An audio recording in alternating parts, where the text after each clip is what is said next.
আসসালামু আলাইকুম এভরিওয়ান। প্রিয় মানুষ চেনা শহর সব পিছনে ফেলে আসা মোটেও সহজ ছিল না। আমি দিশাকে নোটিস করতেছিলাম, ওর মনটা ভীষণ খারাপ ছিল পরিবারের জন্য। আসলে আমার নিজেরও মনের অবস্থা তখন একই রকম।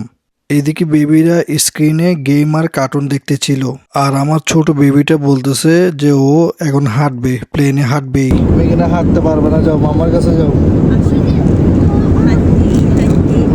দিশা, এদিকে দিশার অনেক মন খারাপ। তার মন ভালো করার জন্য তাকে ডেকে আমি একটু হাসাইলাম। আমি ক্যামেরাটা ধরলাম জানালার বাইরে, যা দেখলাম মাশাআল্লাহ, মেঘের এই সৌন্দর্য তুলনা হয় না।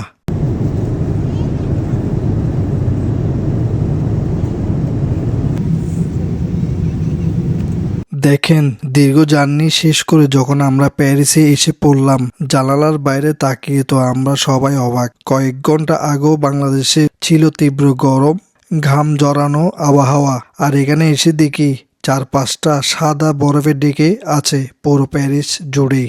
আজকে আমার ভিডিওটা এখানেই শেষ করলাম। আবার আরেকটি ব্লগে দেখা হবে। আজকের জন্য বাই, আল্লাহ হাফেজ।